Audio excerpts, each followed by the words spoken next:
Bonjour, bonsoir Jack. On vient de terminer notre cours et j'ai décidé de te faire une petite vidéo sur le pronom en. Alors, le pronom en, qu'est-ce que c'est? C'est un pronom déjà, en. Et vous avez des disques de jazz. Do you have any jazz records? Des disques, c'est what we used to have before. Alors, on va remplacer, vous avez quoi? Des disques de jazz. Vous avez quoi? Des disques de jazz, donc c'est un objet. Oui, j'en ai beaucoup. Alors, qu'est-ce qui se passe ici? C'est un pronom qui va venir avant le verbe. N'importe quel verbe. D'accord? Vous avez des disques de Chet Baker. J'en ai 2. So, yes, I have some, but I have 2. Donc ici, on pourra ajouter un nombre, pour préciser. Vous avez des télévisions? Oui, j'en ai 3. Vous avez une voiture? Oui, j'en ai 2, etc. Donc, en remplace en général un nom précédé par 2. Ok, so, disque 2, les disques 2. So, that's quite basic here, but let's try to be a tiny bit more technical. En exprime une quantité à déterminer. It's a partitive. What is a partitive? It's basically some. So we have du masculine, de la féminine, des plurions, and we also have de l'apostrophe for any kind of noun with an H or a vowel. So we have 4 partitives. Okay? So, vous mangez de la viande? Oui, j'en mange. Vous buvez du vin?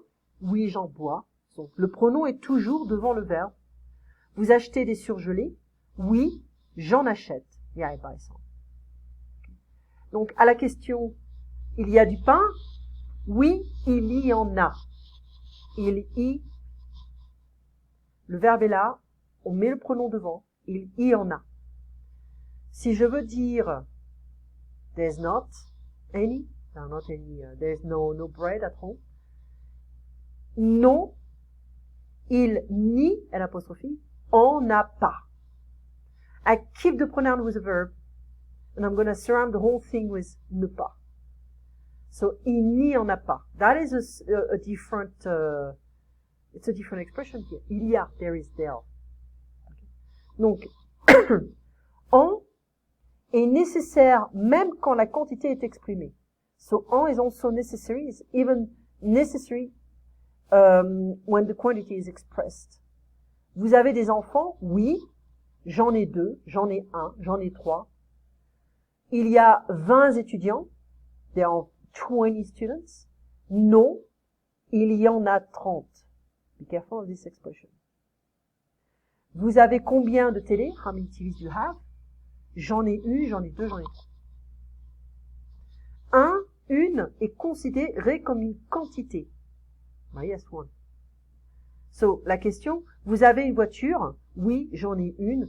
Non, je n'en ai pas. Je n'en ai pas. And I drop the number because I don't have any. You have none. So do you have a car? No, I don't have any. Je n'en ai pas. So you cannot always have a number. Okay. So, la négation se place avant et après le bloc formé par le pronom et le verbe. I just told you, never separate the pronoun from the verb. Ever, ever, ever. Passé composé, whatever. You never separate the pronoun from the verb. So, vous avez des brioches? Oui, j'en ai 10, j'en ai 2. Non, je n'en ai pas. So, je garde le pronom avec le verbe. Et je vais entourer ça, le bloc, avec la négation. Il y a du pain? Non, il n'y en a plus. Non, il n'y en a pas. Is there any bread left? No, there's none. Not anymore. Plus. No longer, not anymore. So this one thing, or the number, that j'en ai une, j'en ai un, will disappear with a negative form. Obviously, we are talking about none. We're not going to have a number. So, vous avez un stylo? Non, je n'en ai pas. Vous avez un stylo? Oui, j'en ai 2. Okay? Je n'en ai pas 2. Je n'en ai pas. None, I have none. Donc ça, c'est les exercices que je voudrais que tu fasses. Je vais t'envoyer le livre. Donc, ne dis rien à Céline, pardon. Donc, on va faire ça. D'accord? On va essayer. Donc il y a 3, 4, 5 exercices. Et ici, dans cette partie, on a parlé de. Donc ici, on a un verbe qui est suivi de la préposition de. Donc, on s'utilise avec des constructions avec de. Donc, elle parle souvent de son travail. Does she often talk about her job? Oui, elle en parle souvent. So we keep the adverb. Okay, so yes, she talks about it often on a regular basis.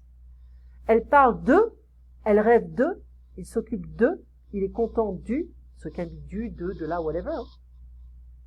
So, elle parle de, oui, elle en parle souvent. Donc, parler de, rêver de, s'occuper de, to take care of, to dream about, to talk about, être content de, to be happy about, of, être fier de, to be proud of, avoir besoin de, it's like to have the need of, to need something, avoir envie de, il a envie de partir, it's like to have the desire to do something, to crave something. Okay? Donc, à chaque fois qu'on a des verbes qui sont suivis de tout ce qui vient après, parler de son projet, il en parle. We replace the whole block here with on. That's it. Okay, so we just have to be careful of what comes after the verb. That's why for me, when I read a text, the most important thing is to check the verbs. What are we talking about? The past, the present, the future. Okay. What kind of emotions are we trying to share here? Because, you know, do we have a lot of adverbs? Adverbs is that comes with the verbs, and they're going to give more emotions. They're going to tell us how the verb, how is the action. Okay. So, pour les personnes, on utilise un pronom tonique. When we talk about, so we're talking about objects, actions, projects, work, and products, result, rest, to live as well, some verbs as well. But here, if we talk about people, we're going to talk about tonic pronoun. We're not going to have on. So be careful here. Vous parlez de votre père? Oui, je parle souvent de lui. So we keep the whole thing. De qui? De lui. Tu te souviens des Duval? Do you remember of the Duval, the family? Oui, je m'en souviens. Se souvenir, verbe pronominal, je m'en souviens, ou je me souviens de. That's what we're going to say. Because if you say m'en souviens, M apostrophe E-N, we're talking about an object, a quantity. While here we're talking about people. Tu te souviens des Duval? Oui, je me souviens d'eux. Se souvenir d'eux. So we keep the whole syntax here. Okay. En remplace de plus un nom de lieu. Be careful here. En can also replace de plus a location. Tu viens de la piscine? Are you coming from the swimming pool? Oui, j'en viens. Venir de. So be careful of this verb. Come from. Be careful because it's also the expression for to just do something. Je viens de faire quelque chose. Here it's a location. If you, recent past, I just did something. Je viens de plus a verb. Be careful. Here it's a location. Okay. So, aimer, détester, all those like and dislike verbs are a bit annoying. Because j'aime beaucoup le chocolat. It's like j'aime le chocolat. Et j'en mange souvent. So, if I want to replace just this sentence here, j'aime le chocolat, je l'aime. Any kind of object that comes after the verbs aimer, to love, to like, déteste, to appreciate, apprécier, détester, we're not going to deal with the partitive de, du, la, or those guys. No. We're going to deal with le, la, les, l'apostrophe. Manger du fromage, ou manger du chocolat, is to eat some chocolate. J'en mange, because it's manger du, manger de là, manger de. We're not going to go through that. I want you to get familiar with what I just said so far. Okay?